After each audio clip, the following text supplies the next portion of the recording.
So Soku just released some new pads, which are the Akai and the Shiro. Each pad is priced at $35. However, Lethal Gaming Gear, which is their US distributor, is actually selling them for $40 each. When I received the packaging, I was not expecting large envelopes. Typically, mouse pads come in rolled up inside a box, but this was definitely a very premium unboxing experience. I will have links down below if you're interested in purchasing some. Both mouse pads are measuring in at 480mm by 400mm and are 4mm thick, each with stitch edging. The red pad is the Akai, which is the control pad, and the white pad is the Shiro, which they call a hybrid pad. Out of the box, I was astonished by the decal and the graphics of the pad, which is a very, very beautiful design, with a subtle touch of roses and a not so very aggressive design compared to the V1 Soku pads. They use a natural rubber base, which I did find to be pretty adequate. I did not experience any pad shifting while reviewing them. Speaking of which, I will be using the Aria XD7 and the Razer Viper Ultimate for this review. I will be using aftermarket PTFE feet from Amazon, literally the cheapest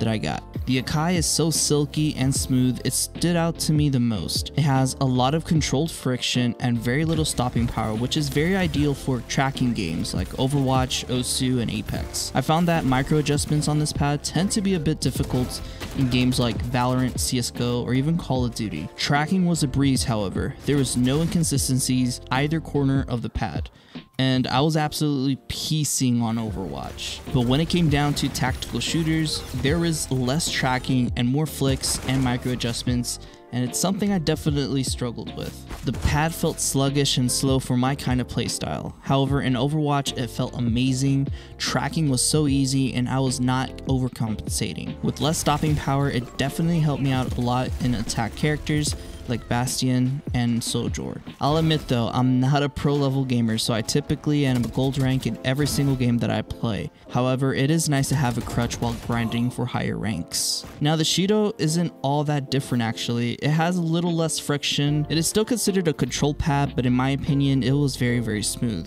It had slightly better stopping power overall, which is actually ideal for most gamers. Micro adjustments, they were okay, nothing really to write home about. Almost all games performed well in my opinion, and it's an overall well-rounded pad. There was no inconsistencies on the surface, and I was performing much better in tactical shooters because, well, it's a hybrid pad. Micro adjustments were okay, nothing really caught my eye. Almost any game genre I played performed well in my opinion. The overall color scheme though is so much cleaner than the Akai. However, despite the aesthetics, it simply did not deliver in a lot of things. The Shiro was a bit glidey for me though, and honestly, it lacked a bit of stopping power and made it very difficult to hit targets. Other than the lack of additional stopping power, competitors like the Odin Gaming Infinity Pad and the Akai Control 2 tend to have much better stopping power overall at a slightly cheaper price point. There's so many competitors out there, it really is difficult to recommend this pad if not for the aesthetics. Let's talk about build quality. The build quality of each pad was very, very beautiful. The stitching, however, did lack in certain areas. I noticed that some stitching was coming out and there was a little bit of inconsistencies across the board, but overall the base and the surface of the pad was top notch. Right now, a lot of control pads tend to be very, very expensive, like the artisan pads from Japan. However, it still reminds me of a certain pad,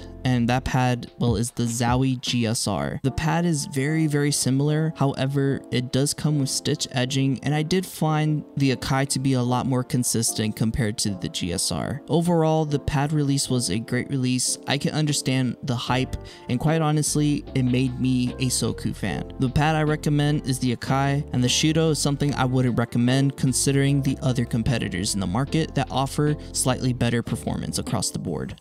Well, if you guys liked the video, go ahead and hit that like button, subscribe. I'll be posting a little bit more often than usual. And if you guys want to see more reviews like this, please go ahead and turn on those notifications so you guys won't miss a video.